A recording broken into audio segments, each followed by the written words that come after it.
guys, it's C-Jax back with another video, and in today's video I'm going to be giving my review of Doctor Strange in the Multiverse of Madness. Now, I really wanted to love this movie. I came into it with high expectations, just like a lot of us did. I mean, it's called the Multiverse of Madness. We were expecting mind-blowing cameos, crazy moments from the main characters, all that type of good stuff. This movie was supposed to be amazing, but for me, it just wasn't, and I'm going to explain why in this video.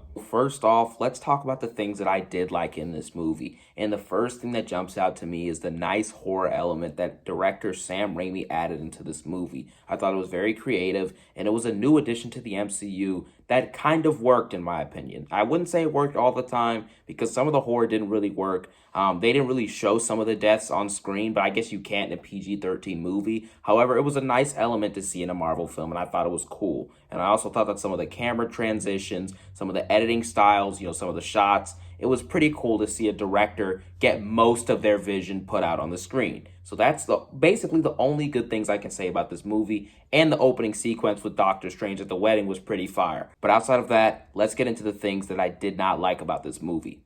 First, I want to discuss the characters, man. The characters are a mixed bag in this movie. Let's start with Doctor Strange. Doctor Strange in this movie, his character arc goes on so many different directions, it's not focused on one specific thing.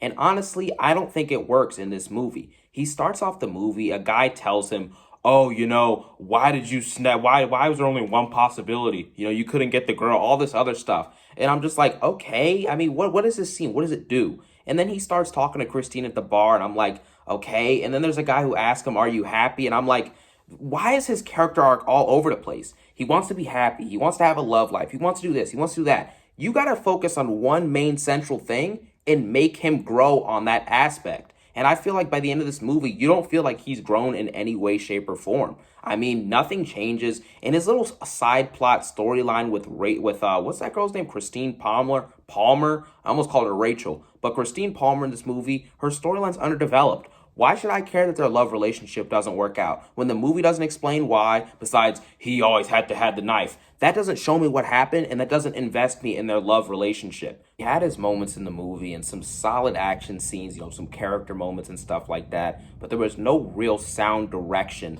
on where the character arc was going to go, and because of that, I wasn't really invested in him in this movie. And now on to the rest of the film. I'm just going to go ahead and get rid of America Chavez right now. She was just a plot device in this movie. Let's be real with ourselves. She added nothing really to the story, and I felt like if you could have had anybody really play that role, I mean, all she did was she was just there to move the plot along and to be there for a reason so that Wanda could go get her children. There's no emotional connection to the character. You get 15 seconds of backstory. She brings absolutely nothing as far as like enjoyment and, attachment to these characters. So I didn't find her very good in the movie. And then you get to Christine Palmer and Wong. They're just side characters, underdeveloped side characters, so they don't really mean much to me, basically at all. And I think we all know that they're just side characters. I mean, they probably don't mean a lot to anybody, really. And now we get to the big elephant in the room, which is Wanda. Now, I do think that Wanda was not a bad character going into this movie. I was interested to see where they went with her character because her whole arc of WandaVision was overcoming that grief, you know what I mean? And I thought that, that's fine. It's okay. I didn't like the show, but it was fine. But you get to this movie, and she gets overcome by the Darkhold, and now she goes back on all of that growth and all of that development of overcoming the grief and living with her, her sadness. But the Darkhold undoes all of that, bro. And I'm like, I get that she's controlled by a book, and it makes her act weird.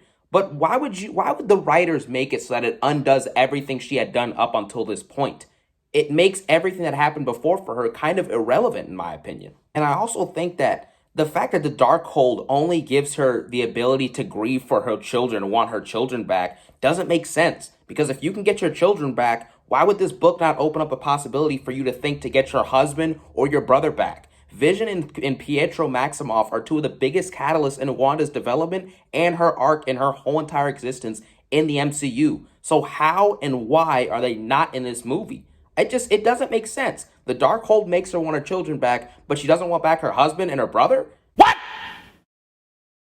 What the fuck? It's just, you take parts of the development from WandaVision, but you don't take the whole entire thing, and then you undo it regardless. So it's like, what? I don't really see how Wanda was really that great in this movie. But I will say, Wanda did have some cool moments as a villain. Like when she went and infiltrated the Illuminati. Spoiler alert for this little portion of the video. When she went and, killed all of the Illuminati members, I thought that that was pretty sick, and it was a menacing scene, and it was cool. However, at the same time, I was mad because you're getting rid of the Illuminati, who you bought in as a big fan cheer moment, and we were all looking forward to seeing the great cameos and great things like that in this movie, and all of those characters go to waste. John Krasinski's Mr. Fantastic, a perfect fan casting. Well, maybe not perfect, but it was good casting.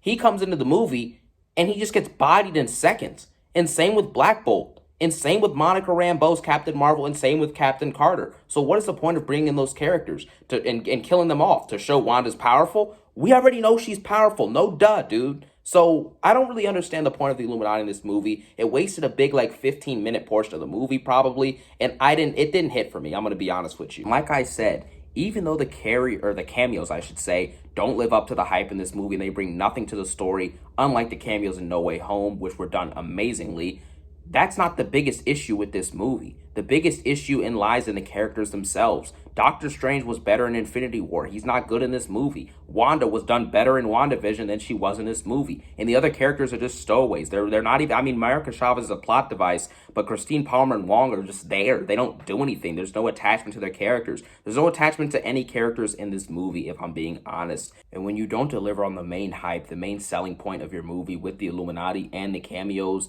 and you don't get your characters right, the two main characters are done poorly, their story arcs are either reversed or done poorly in this film or disconjointed, and you add in America Chavez, who brings no emotional or interesting attachment to the story, same with Christine Palmer and Wong, you end up with a pretty much disaster of a movie.